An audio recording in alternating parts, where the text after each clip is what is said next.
Hello, YouTubers and NFL fans everywhere. This is Matt, the NFL Fanatic, giving you my Week 10, 2025 NFL predictions. Well, for the Fanatic this week, I guess to be fair, it was essentially a very similar week that I had last week. So that's not terrible that the status quo remained the same, but I will take that I did have a similar result week. So my spread picks still kind of incrementally sliding down. My straight up picks still getting about 65% of them right.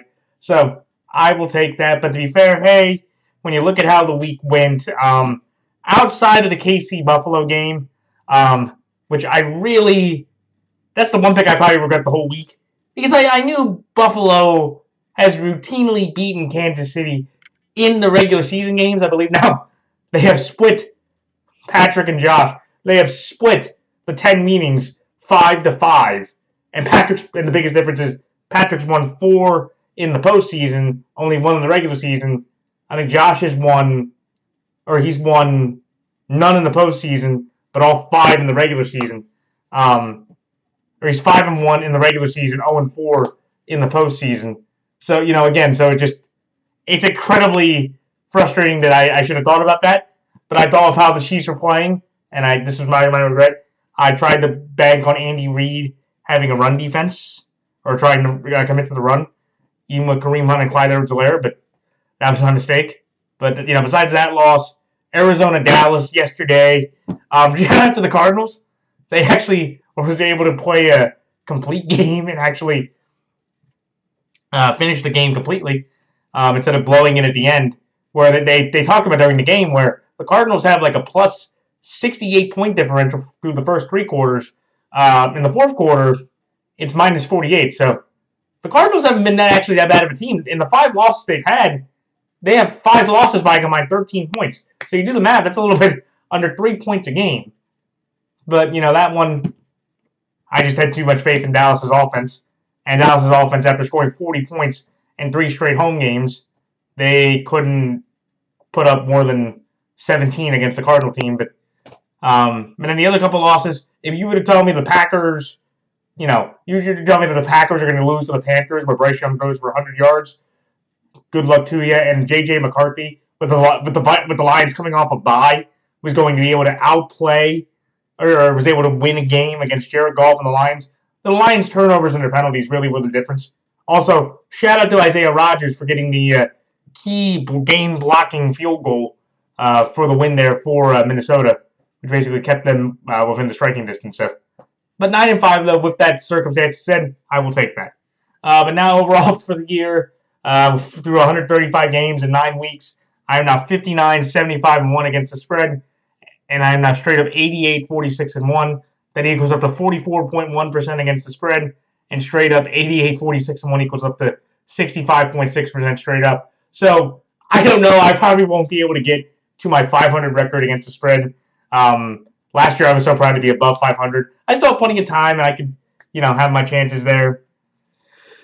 But my straight up record, 70%. I'm hitting about average. So I'm doing about just as well as I do mostly every year when I do this. So I'm okay with that. It's a little disappointing to have different moments there. But again, I will take at least moving forward. So for the buys this week, we do have another 14-game slate because the Bengals, the Cincinnati Bengals, the Dallas Cowboys, Kansas City Chiefs, and Tennessee Titans are all on bye this week. So if you have Joe Flacco, Jamar Chase, T. Higgins, Evan McPherson, Dak, George Pickens, CeeDee Lamb, Brandon Aubrey, any of the Chiefs defense, Mahomes, Kareem Hunt, Travis Kelce, or Cam Ward or Calvin Ridley or Eli Eilmanor. If you have any of those players on your fantasy teams, mention them because they will not be playing this week. But let me get straight into my predictions. So, on Thursday, when the 2-6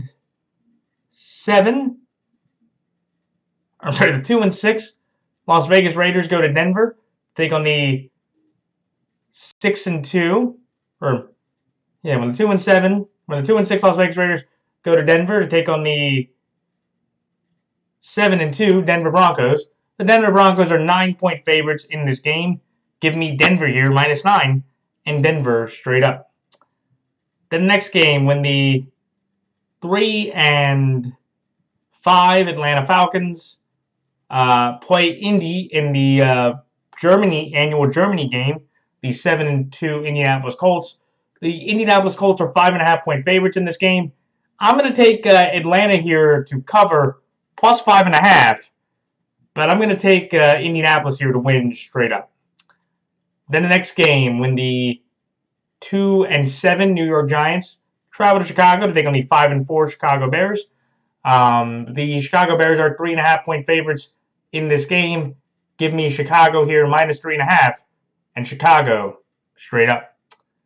Then the next game, when the 6-2 Buffalo Bill, when the 6 Buffalo's lost to New England and Atlanta.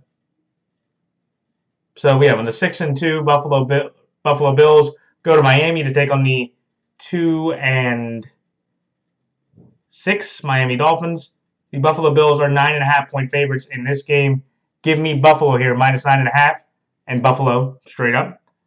Then the next game, when the 3-5 Baltimore Ravens go to Minnesota to take on the 4-4 Minnesota Vikings. The Baltimore Ravens are 4-point favorites in this game. Give me Baltimore here -4, and Baltimore straight up. And the next game, when the 2-6 Cleveland Browns go to New York to take on the 1-7 New York Jets. The New York Jets are 2-point favorites in this game.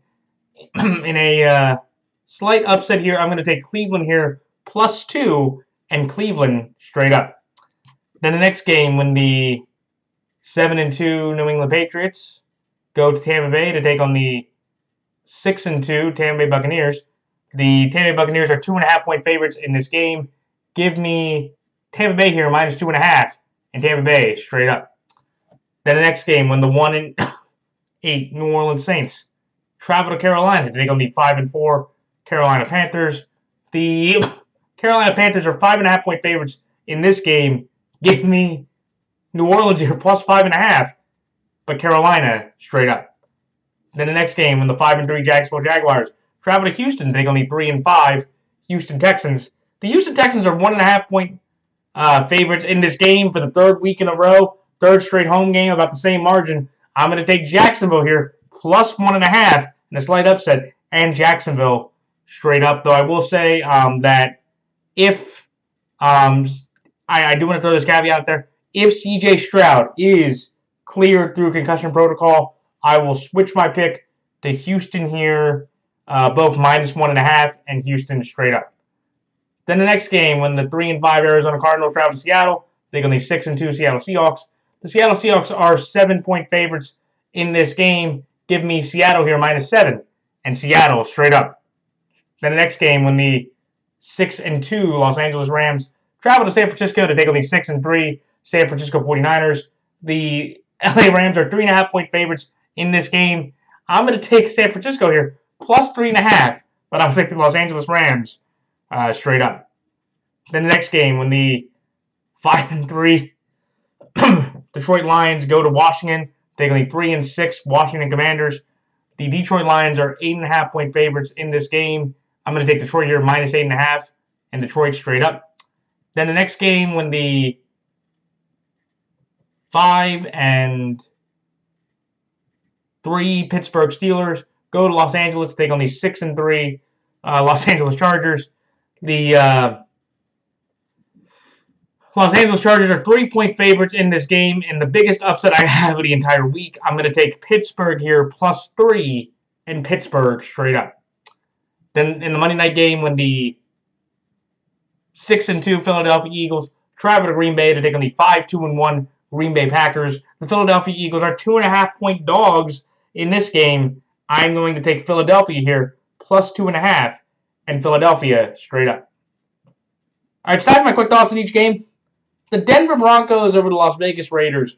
The Denver Broncos, objectively, are, in my opinion, a really consistent team. Like, their defense is sensational. They did not have Patrick Surtain out there, and they won't have him out Thursday because of his pectoral injury. but they just play a really good, sound, fundamental defensive game. J.K. and R.J. Harvey are respectable running backs. Sutton's a solid receiver. They didn't have Mims. But like the Broncos offense, I think the key thing though Denver's offense is uniquely different for is Bo Nix's legs. And I really wish Bo Nix would run the ball more. Because I think his athleticism is, it was the biggest reason why they beat the Texans on Sunday with that big scramble down the field. But I just think the Denver Broncos are a consistent, steady team. And I'm just going to say this, Bo Nix is better than Drake May. Okay, I know Drake May has played better than Bo Nix this year, but for a career, Bo Nix wins a lot of football games. Bo Nix is, I think, just as good an athlete as Drake May is. He's maybe not the thrower this year, but I think Bo Nix is better than Drake May because you have to count the rookie year going forward. But that's beside the point. But I think that the biggest stat why Denver is as good as they are is they lead the league in sacks, and their offensive line through Bo or any combination have allowed the fewest sacks to Bo Nix. And, when you look at Denver, I just think, when you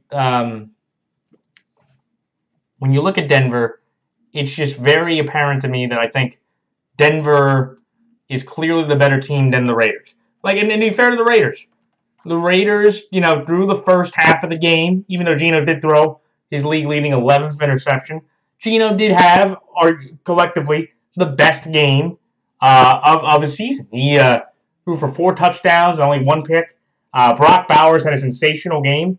I was ecstatic for him that he played that well.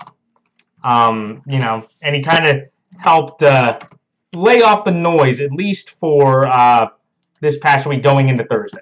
You couldn't blame Geno for that effort. That's just more about how bad the Raiders' defense is. But besides Mac Crosby, they don't really have any significant playmaker on the defense to stop any of the Broncos or the Jags' offense. But with that being said, I'm going to take Denver here just because of that. I think Denver's defense is significantly better than the Jags. And I think we are going to see more of the Geno we have seen most of the year, even without Surtain, because especially now since they traded Jacoby Myers to the Jaguars, I think this Raiders offense is going to be a lot more limited if you basically double-team Brock Bowers. Trey Tucker by himself is, I don't think, really that big of a factor. I think the Broncos are, they're motivated to get through this. They have their bye week coming up. Then they get to play the Chiefs. Then they get their bye week. So the Broncos know that they have a very big game coming up against the Chiefs here next week. But I don't think they are going to, let's just say, overlook a Raider team that, has a little bit of confidence, but also, it's a division rivalry, so you can throw out the records and the consistency. Both teams know each other incredibly well. But I'll take Denver here. Much better overall roster. The Raiders are more weakened at the receiver position after the trade. And I just think the Raiders offense, after looking very good against the Jags defense, the Denver defense will make Geno and the Raider offense look very similar to how he's looked throughout the entire year. So that's why I like Denver here -9 and Denver straight up. The next game, the Indianapolis Colts over the Atlanta Falcons. This game comes down to me to where the Falcons, in typical Atlanta fashion, like I told you last week, they play very well in games where they have no chance to win. They get 2 big turnovers from Drake May. Drake London catches 3 touchdowns, has a fantastic game. I don't understand why they can't let Bijan run the football because he had another kind of mediocre game on the ground on Sunday. But the Falcons, claw and awkwardly get through the entire game just to have John Parker Romo miss the extra point, and then Michael Penix, he is young, but still, he made an idiotic decision because he thought that apparently, Raheem Morris said he thought that the Patriots were clapping like this, and he thought he had a free play. But then as you watch the film, Raheem Morris apparently is just blind. Raheem Morris is a blind to Stevie Wonder because when you watch the play, no Patriot is clapping. No Patriot was simulating the snap. And Michael Penix just grounded the ball intentionally, which, cost him the game. But again, the Falcons, even when you don't believe in them, that's when they play one of their more complete games, but they still somehow lose. And again, the international crowd is going to make the game very different because it's not really that much of a factor either way. But I'm going to take Indy here because I think Indianapolis is mad because they know, just kind of like at the Patriots, that Pittsburgh was not the better team. Pittsburgh just got Daniel Jones. Going into the game, the Colts committed 4 turnovers through the first 8 games. On Sunday, they committed 6. And even with all those turnovers, and most of them were just fluky, excuse me. And a lot of those were just fluky tip-ups. The one special teams one that hit the Colts returner right in the stomach, and then he muffed the ball at that point. By the end, the picks were just bad. The one to Joey Porter where it ultimately sealed the game, that was Daniel Jones' worst turnover of the entire game. But where the Colts understand is they actually outgained the Steelers in yards. They just couldn't stop turning the ball over. And also, again, you're playing an Atlanta team that is very different defensively and offensively compared to you all. I think the Colts offensive line should be able to limit a very, inconsistent Atlanta pass rush.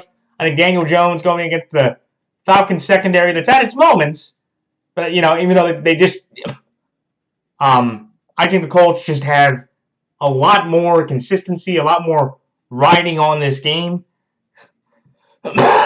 compared to what the Falcons have. And I think the Colts, they know how they are as a team, and I just think they're going to, recalibrate and reshift. And I think adding Sauce Gardner, which did happen, that's why this video is coming out a little bit later, because I was just looking at all the trades.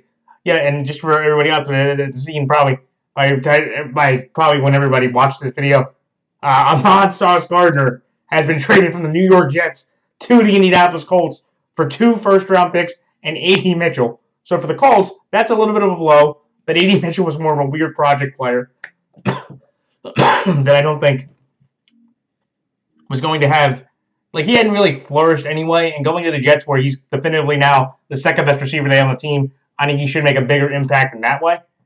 But I'm going to take the Colts here because I just trust the overall team structure. I don't think the Falcons are going to commit to the run nearly as much. And if that secondary of Sauce can be active in play, he should be able to limit Drake London, which is going to hamper the Falcons' offense significantly. And I think the Colts have just played a much more consistent and solid football over the year compared to the Falcons. And then the Colts can take their bye next week before they get ready for their biggest game of the year against the Chiefs in Arrowhead, and maybe the biggest test with Sauce that they've had the entire year. So should be an interesting game. I'm going to take Atlanta plus 5.5 because I could just see myself saying the Falcons in a game where, again, nobody expects them to win. They should be able to maybe hang around. But watch my luck. They're going to, the Falcons are going to turn back into the lowly, futile Falcons, and the Colts roll them. So, but that's why I like Indianapolis here, straight up at Atlanta plus 5.5. The next game, the Chicago Bears over the New York Giants. This game comes down to me to where the Giants' defense is just putrid. Shane Bowen is a clown. Shane Bowen doesn't know how to coach defense. Deontay Banks' corpse is still laying at MetLife after Brian Robinson killed him off a stiff arm and ran right through him. I think they said one of the crazier stats where the Giants' strength of their defense was going to be their pass rush. Ladies and gentlemen, I believe Dexter Lawrence, Abdul Carter, and Kayvon Thibodeau. Okay? Brian Burns has played pretty solid. He's been probably the best overall defender the Giants have had the entire year. But those 3 other guys have 3.5 sacks combined through 8 games. And look, the Giants' offense, they could not run the ball to save their life. After Cam Scatterboom went down last week with the injury, Tyrone Tracy and Singletary kind of took the overall load. And I don't think no running back on the Giants had less than 40 yards throughout the entire game. So the Giants really can't run the ball. And Jackson Dart, where he's had his moments of kind of ups and downs, he's played okay, and he was their leading rusher, but he only threw for 130 yards against a defense that, and I just want to, keep saying, there are positive traits in Jackson Dart, but I hate that the New York media has, fawned over this guy, oh, we have found the answer. I'm like, what are you watching? Like, he threw for 130 yards against a defense that didn't have Fred Warner, Nick Bosa, or Mikael Williams. That defense was awful. And you're telling me, oh, you're bragging he threw for 130 yards? Bravo, you got your rear end kicked by, 2+ scores throughout a majority of the game. Mac Jones was killing you. And I'm just like, Jackson Dart's probably going to be the guy, but I'm a lot more hesitant about giving Jackson Dart the keys, to the future than it seems like Giants fans are when they're watching inept football, basically every week. I will say this. I do believe Jackson Dart will have a much more significant offensive impacting game, because if anybody watched the Bears-Bengals game, which was the stupidest and craziest game of the entire year, just in terms of just how bad the defense was, the Bears defense has got awful. But Caleb Williams throwing for 300 yards and 3 touchdowns and catching touchdowns, so he was responsible for 4 total touchdowns. Ryan Monungane, because DeAndre Swift was inactive due to a groin injury, he runs for $180 on the ground. And I'm just like, when you look at this game, it's like, okay, the Giants cannot rush the passer. They haven't been able to. And to me, I just think for the Bears, that Bears offense, has been more consistent. And the Giants defense, if you can hold up through their pass rush, their secondary is terrible. So DJ Moore, Luther Burden, even though Cole Kmet went down with an injury, Colston Loveland, they all should be able to have great games against this terrible Giants secondary. And I just think if it's going to come down to it, I'll take Caleb Williams and Ben Johnson, how they've been running the offense, playing the games, compared to what I've seen out of the Giants. Could this game turn into a wild shootout, and could Caleb make 1 or 2 errant throws, or could get sacked at, one awkward time that gives the Giants, the opportunity to win? Sure, they could. But in this type of game, I've seen the Bears have some gumption and be tough and win games in a decent way. I have not seen that with the Giants over the last couple of weeks, where they've been decisively beaten 2 consecutive times. And it's just where, I feel like for the Giants, they're going to be competitive, and they should be able to get more offensive numbers based on how bad the Bears defense is. But in this type of game, it's going to be an offensive shootout. I'll take Caleb over Dart, and I'll take Ben over Dayball to win this game in Arrowhead to get the Bears to 6-4. So, should be an interesting game, and I would tell you, it's a sneaky good game, because I think the Giants offense can move the ball a bit. But in this game, I'm going to take the better quarterback and coach at home, and that's Ben Johnson and Caleb Williams, to get the Bears to 6-3 for the year. So that's why, or 6-4 for the year. So that's why I like Chicago here, -3.5. Chicago straight up. The next game, the Buffalo Bills over the Miami Dolphins. This is fairly easy. The Miami Dolphins, though I do have to say, they did move the football better than the score would indicate against the Ravens. I'm just here to tell you that the Miami Dolphins are just a terrible football team. Their kickers really couldn't do anything.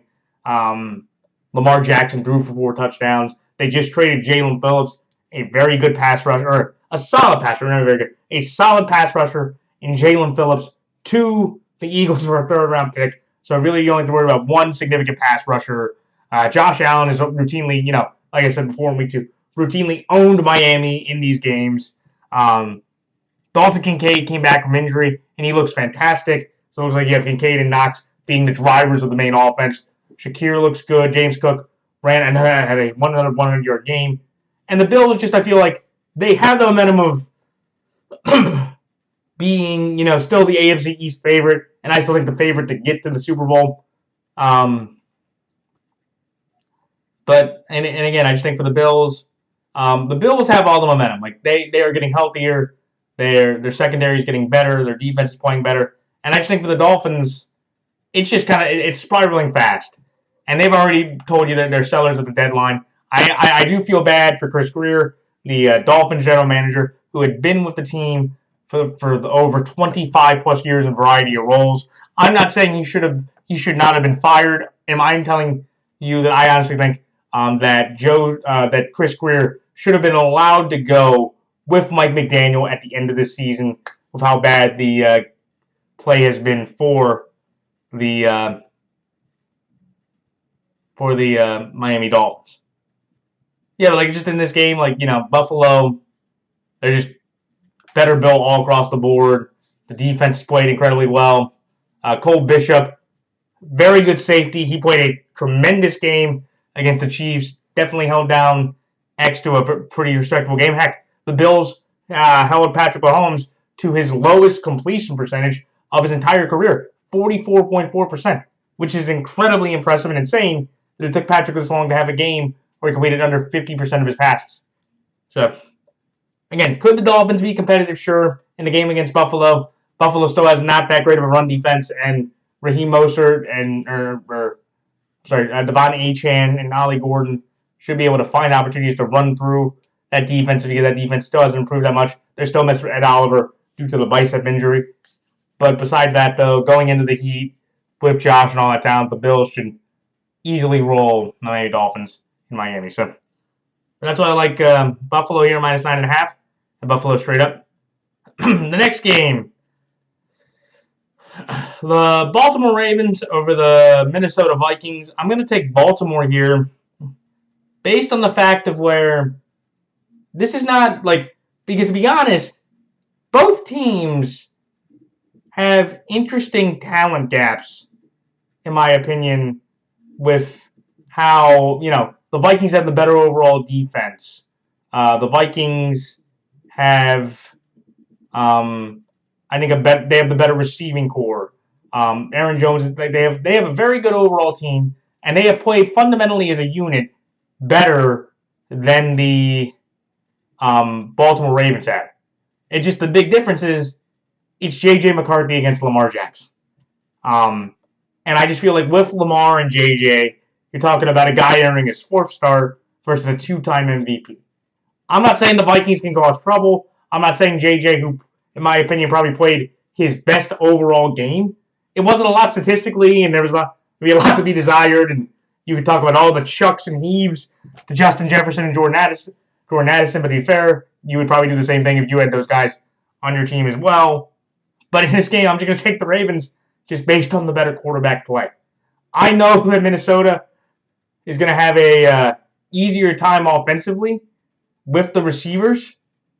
I just, to me, feel like that if you are, that if you're Baltimore, you have the better offense, the better driver of the offense, and the Vikings with how their offense can be. I would just make JJ's life a living you-know-what.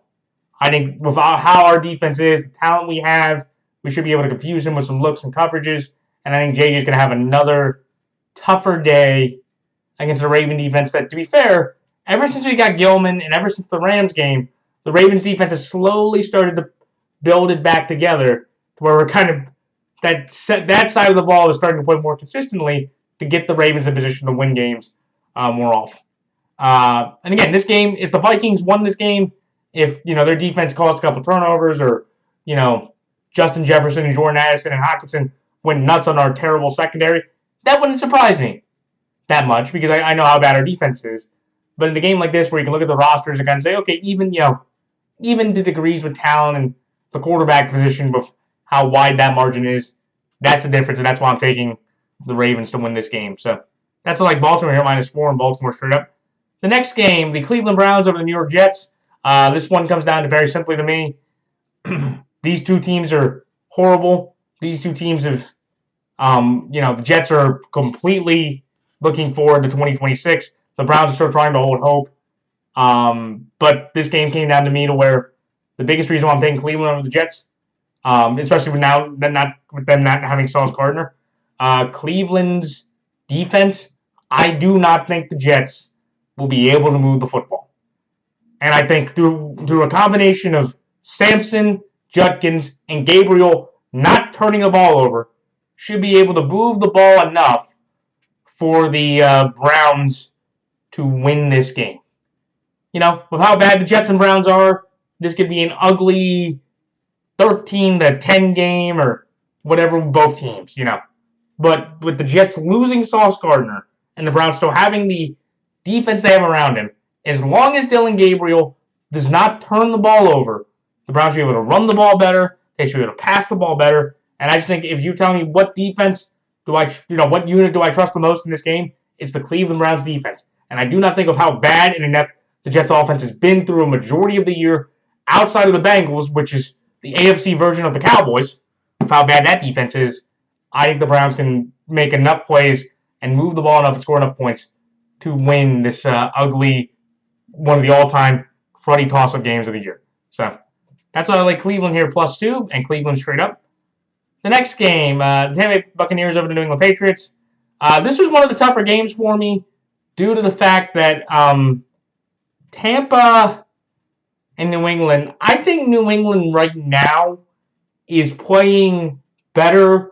They are healthier, and they have a bit more of a consistency that I like compared to the Bucs, who have played very well. They have 2 losses on the year, one decisive loss to the Detroit Lions, another loss that came off a game, and then another 8-point loss to the Eagles. So, the Pats' losses were to the Raiders, and they lost to the Steelers in kind of a similar way. I think the Pats are healthier, but when you look at the rosters, I think the Bucs still have a bit of a better receiving core, and I'm also banking on the Bucs being healthier. I know Mike Evans is out. He's been out, since a few weeks ago with the collarbone injury. He should be back by the end of the year, hopefully. But when it comes down to this game comes down to when you have 2 similar rosters in construction. If the Bucs aren't healthy, I'll still take them. But I would tell you the Pats probably have the edge. But if both rosters in their current forms are even, and Godwin and Bucky and McMillan can get back, I think it's just going to come down to quarterback play. And I'll take Baker over Drake at home in this type of tough spot. I think this is Drake made his first time against a Todd Bowles blitz defense. I think he's going to have a very tough time going up against that type of pass rush. Remember, this is a guy that got sacked 5 times by Myles Garrett just a couple weeks ago. I know the Bucs don't have any defender in Myles Garrett's league, but I'm going to take Tampa here because they're at home. I think they're going to be healthier, and I'm just going to trust that Baker makes 1 or 2 more plays or Drake makes 1 or 2 more mistakes to give Tampa the win in one of the, probably, in my opinion, the biggest game, or one of the 2 biggest games of the entire weekend. So that's all I like Tampa Bay here, -2.5. Tampa Bay straight up. The next game, the Carolina Panthers over New Orleans Saints. This one's fairly simple. New Orleans Saints got their rear ends kicked. Tyler Shough did not play terrible. As someone that said, Tyler Shough should be the starter. I still stand by that, but I will fully acknowledge that it didn't look that much different than Spencer Rattler. They just traded away Rashid Shaheed to the Seahawks for a 4th and 5th round pick. And I just think with the Panthers are just playing a unique, gritty type of style of football, to where it's not flashy. They really only have 1 legitimate receiver, and Ted McMillan. Xavier Legette, has made a couple nice contributions. But the craziest story about the Panthers is, what I just want to mention very quickly, is that I am incredibly entertained by their running back situation. And let me explain just for about a minute. So the Panthers, 2 years ago, drafted a running back out of Texas. I believe his name is Jonathan Brooks. And he was supposed to be the guy and the main back after Christian McCaffrey. And I knew they had Chuba, and Chuba was doing okay. But the guy has now, I think, torn his ACL, or torn both his ACLs, or he's torn both his ACLs over the last couple of years, and he's never gotten on the field. But the Panthers, in a smart move, gave Chuba Hubbard a 4-year and $32 million deal. But then they realized, okay, we might need some running back up, so we'll sign Rico Dow, the former Dallas Cowboys running back. But then Chuba gets hurt, and Rico Dow is he's going to have a 1,000-yard season. And if you watch the game against the Packers, Dave Canales said, I'm going to give the ball to Rico. I'm going to give the ball to Uncle Rico Dow, and he runs for 125 yards, and he had more rushing yards than I believe Royce had passing yards. He had a Christian Ponder, Adrian Peterson Memorial-esque game.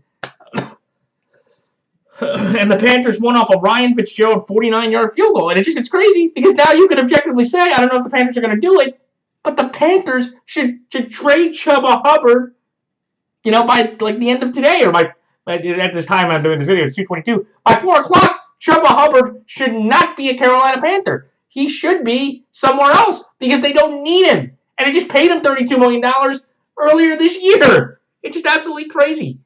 But just to, I guess besides my Panther running back tangent, just because I just find it so entertaining, I think the Panthers are just playing better.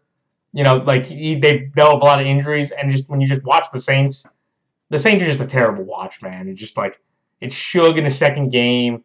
He hasn't been great any, stretch of time. I'm happy he did catch his first touchdown to Juwan Johnson. Or he did throw his first touchdown to Juwan Johnson.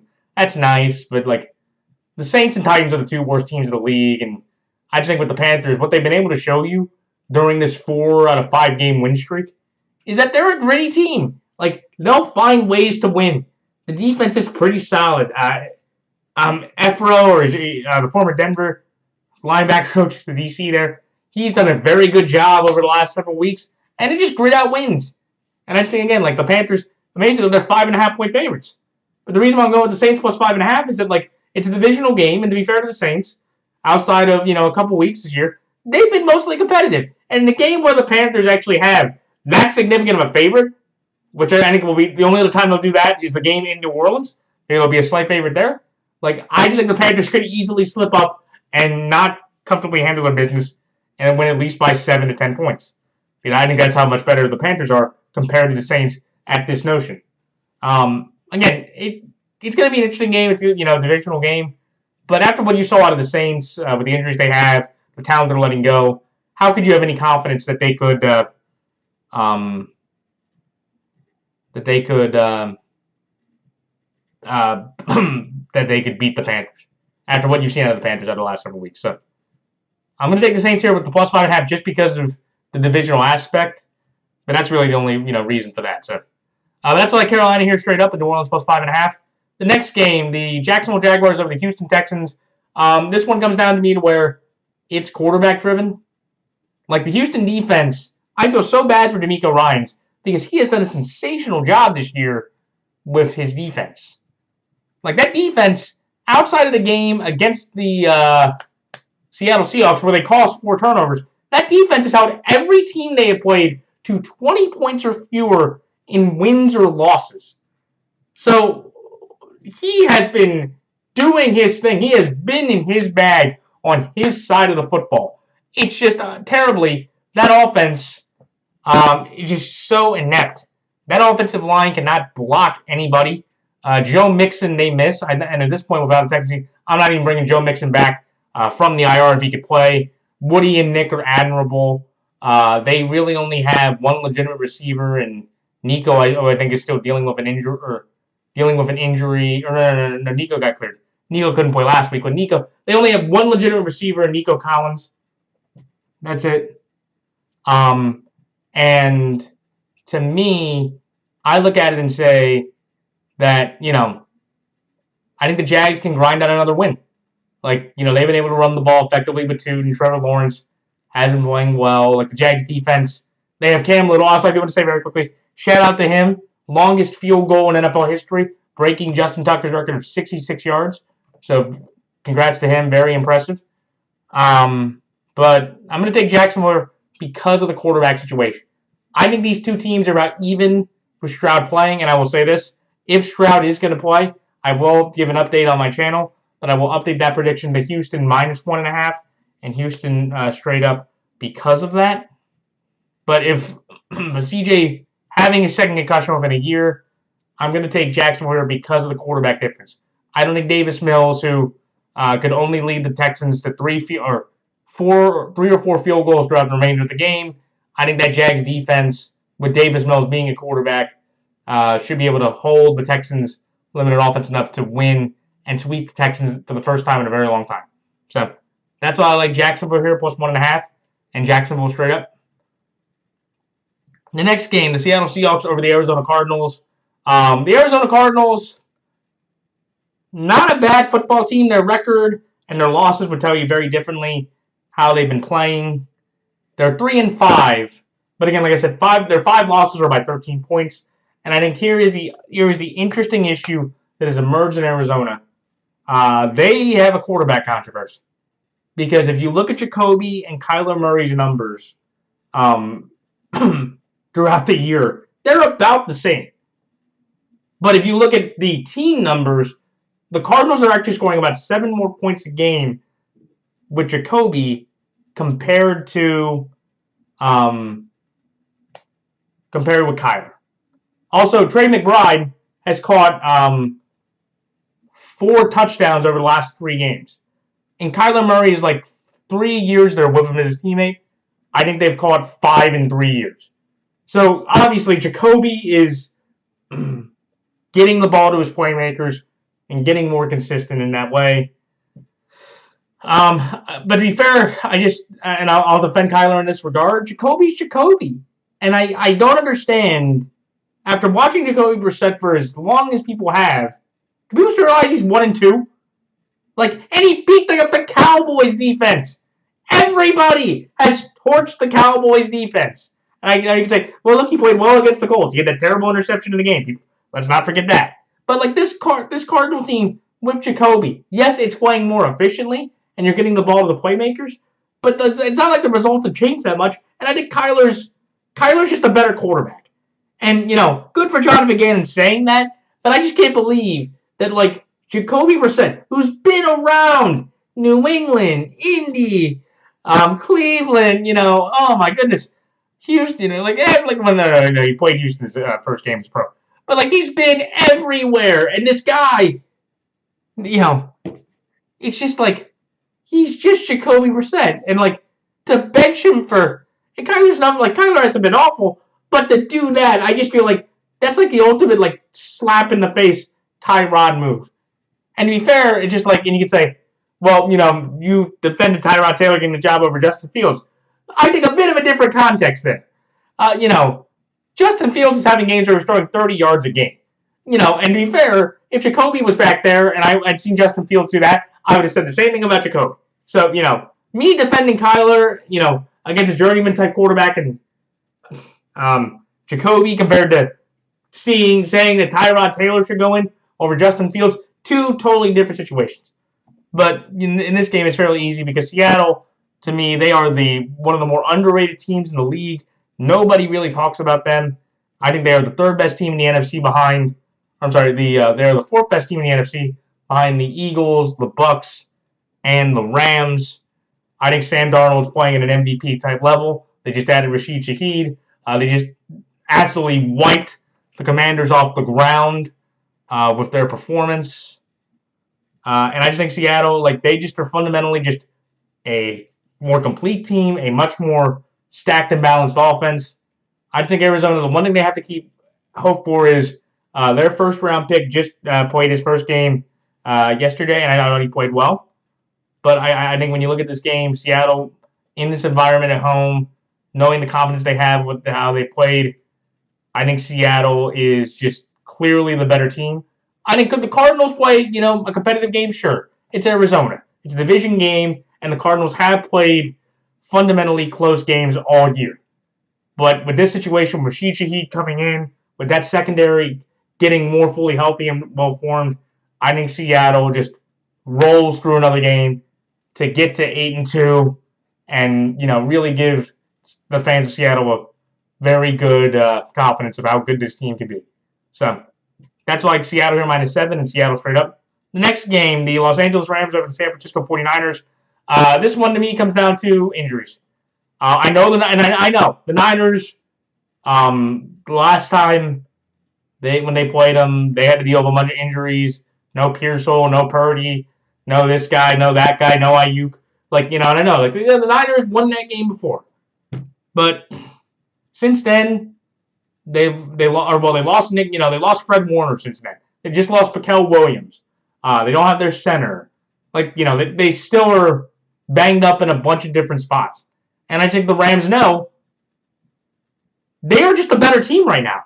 The Rams have the better offensive line. The Rams have the better defense. The Rams have the better quarterback playing football. Matthew Stafford, in my opinion today, would be my MVP of the league. Because I think he has played that well, even though I know he has talent out the wazoo across the board offensively.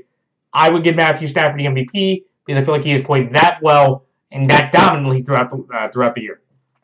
And I just think, again, the Rams know that they really choked one game away against the Niners, as banged up as they were. If the Niners can somehow, again, with the injuries they know they have now, with no Fred, no Nick, Mikal, sorry to Shane Steichen, but Kyle Shanahan, by far, no contest, none, should be Coach of the Year. Shane Steichen should be buried in the corner if Kyle Shanahan can get to 7-3 with this roster and what he has had to deal with injuries out of every position group in the league if he could sweep the LA Rams. Because the LA Rams definitively are a better, healthier, more consistent team. And the Niners just cobbled together by Robert Saleh and Kyle Shanahan by their coaching dominance and brilliance on those sides of the ball. But, that's why I like the Niners plus 3.5, because, again, the Niners just somehow, regardless of the situation, somehow always seem to have, competitive games against the Rams, even when the Rams are fully healthy or just as banged up as they are. But I'll take the Rams here just because of health, and I just feel like the Rams are motivated. They've been playing a bit better. I think they're a bit healthier. Puka should be here for this game, and I just can't see the Niners, with all the injuries they've suffered, especially defensively. They don't really have a pass rush. And I just feel like the Rams are just, the more better and consistent team at this point. So that's what I like San Francisco here, plus 3.5 for the Los Angeles Rams straight up. The next game, the Detroit Lions over the Washington Commanders. Jaden Daniels is out indefinitely due to that dislocated elbow. That was gruesome to watch. That's never, as a sports fan, whenever you see injuries to the arms, the legs, the popping, the only one that's really maybe not as bad is the Achilles pop, because you really can't see the bone there. You just feel the pop, in the back of your foot. But for the Commanders, when you watch that elbow injury, that's the toughest part about being a sports fan, having to watch that injury. But I'm going to take the Lions here fairly easily. They are healthier. They should be able to run the ball. The Commanders' defense is god-awful. They just lost Frankie Louvu's not going to play this week, and Marshawn Lattimore tore his ACL, so he's out for the year. This Commanders team, after all the momentum they had in year one, in year two, now you're feeling like, okay, we got to reset the entire expectation. And to wear that conference title game, it's nice that it won't be 30-plus years, but this Commanders team ceiling, because of maybe the injuries and all, it's probably like the Houston Texans. They're a second-round at-best team. Look at this roster construction. It's not great. They don't really have a running back. They got an older running back. They have the oldest roster in the league. They have an older receiver group in Terry and Debo. Terry's been out a majority of the year. Zach Ertz is 35.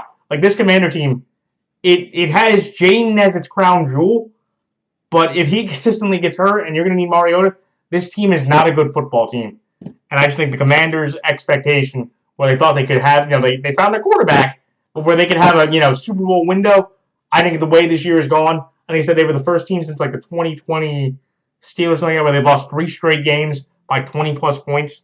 If it wasn't for them getting to the conference title game, Dan Quinn, I believe, would have been fired. Because Dan Quinn's a defensive coach. And he's had defensive talent in different ways. And for this defense to be that inept and that lifeless, that's on him. But unfortunately for them, they're playing a Lion offense that a majority of the time, due to their offensive skill, talent, and positions, have been able to run the ball and throw the ball at a pretty good and consistent clip. I think the Lions go into Washington, a rematch of the 91 NFC Championship game, which the Commanders won. And I think the Lions just easily restore the roar and bludgeon the Commanders to another tough loss. So that's all I like the Detroit Lions here, minus 8.5, and Detroit Lions straight up. The next game, the Pittsburgh Steelers over the Los Angeles Chargers. This game to me comes down to one simple reason. The Los Angeles Chargers, for as well as they've played, and it's amazing, the Chargers defense did an incredible thing. The Chargers did not allow an offensive touchdown the entire game.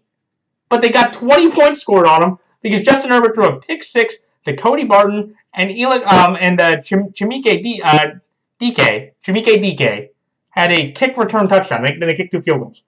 But amazingly, they didn't cover. The Titans scored 20 points without the defense giving up a single offensive touchdown. But they only won the game by 7 and didn't cover. And, again, that's just on brand for the Chargers. I mean, how they're confusing they can be. But I'm going to take the Steelers here because of the offensive line injury to Joe Alt. Okay? Like, those are their two definitive best offensive linemen that are now out for the year. And if the Pittsburgh Steelers, after seeing what they did against a better Colt offensive line, where they sacked Daniel Jones like 6 times, they forced 6 turnovers. Daniel Jones looked like the Daniel Jones you've seen with the Giants. The pressure got there. If the Steelers cannot generate a pass rush, to me this is very much similar to like the Cowboys-Jets game a couple weeks ago. The fact the Jets lost that game or could not get any pressure on Dak Prescott, where 4 of the 5 offensive linemen for that game, who for the Chargers were not active. If the Steelers' defensive line cannot generate a pass rush against Justin Herbert and make his life a living, miserable Sunday afternoon in Acrisure West, SoFi Stadium, because it's in the Charger Stadium, but everybody knows Pittsburgh is one of the best fan bases to travel, so every Pittsburgh fan is going to be flocking to LA this weekend. Then Terrell Austin needs to get fired, and Mike Tomlin needs to really look in the mirror and say, I'm not the coach that can get this team back to a playoff win. Because this is, to me, a silver platter game for the Pittsburgh Steelers to just grind out a gritty, tough win against a Charger offense that I do not think will be able to run the ball. And unless Justin Herbert is running around off his legs, which could be the X factor, I think the Steelers just grind out a tough, gritty win. And I think Rodgers, who has played very well this year, he's arguably played like about a top, like a top half quarterback, something you did not say last year. I think the Steelers, with that pass rush, for all the money they spent into it, in the matchup they had in Pittsburgh, I think they grind out and find a gritty, tough way to win because they just relentlessly pressure the Chargers' offensive line, making Justin Herbert's life a miserable situation on Sunday night. So that's like Pittsburgh here +3 and Pittsburgh straight up. And lastly, the Philadelphia Eagles over the Green Bay Packers. I'm going to take Philadelphia here because the Green Bay Packers are 5-2-1. They have 5 good quality wins. Jordan Love has like 17 TDs, 3 picks. But their 3 games that they lost or tied were to the 2-win Browns, a 4-win Panther team that just the week before, Eva Vaney Dalton got rolled by 31 points, and they tied the Dallas Cowboys, where their defense gave up 40 points to the Cowboys. Like, that Packer team is just incredibly inconsistent, and you don't know what the Packers are. I know what the Eagles are. They're a dominant run game. Jalen's played very well. They just won the game about AJ. They should get AJ Brown back. They're going to have Jalen Phillips from the Dolphins. They're going to have Brandon Graham. They're going to have Nolan Smith. Like, this Eagles team is going to be, they traded for Michael Carter. Like, this Eagles team made trades and acquisitions that bonded them back together for a massive opportunity, to push for the title. And I gotta tell you, I feel very good about my prediction back there that I had at the beginning of the year. I had Bills-Eagles in Super Bowl 60 in Santa Clara, and I feel like with how the Eagles are, adding additions, making additions, but they also traded for Jair Alexander for a 7th-round pick earlier. Like, I love what this Eagles team has done, and after just watching the Packers, and I know, like, the Packers, like, they still have Micah Parsons. But to be fair, when you look at Micah Parsons' career against the Eagles, it hasn't really been that great. He doesn't really win that many games. He doesn't really get that much pressure on Jalen that often. I think the Eagles are getting healthier. They're getting more consistent. And I just think with the limited Packers offense, especially with Matt Golden and Tucker Kraft going out for the year of a torn ACL, I believe that the Packers are going to have a very hard time moving the ball offensively. And I just think the Eagles should be able to play very consistent and good offense throughout the game to win. Also, to be fair, the Eagles have only been underdogs 4 times in Nick Sirianni's tenure. And every one of those games where he was a definitive underdog, the team not only covered the game, they won the game outright. So I'm going to have the confidence in that to hold on and pick the Eagles to win. Sounds like Philadelphia +2.5, Philadelphia straight up. So those are my picks for this week. Like, comment, rate, subscribe. Please check out the NFL YouTube Prognosticators page. Check out other great prognosticators like Halfmoon's Picks, Andrew Warren, Gino Biscotti, any of those other people to watch predictions, Fire and Rim Sports, please check them out because they are great content creators that do exactly what I do. And I do want to tell everybody next week, we are going back to a Monday video next Monday. So before the Eagles-Packers game, I will have my video out for my Week 11 predictions on Monday evening sometime. So just throwing it out there for everyone. So that's it. So like, comment, rate, subscribe. And until next week, good luck to all players, coaches, fantasy players, and fellow prognosticators. And until next week, this is Matthew O'Manick signing off. Until then, everyone, so long.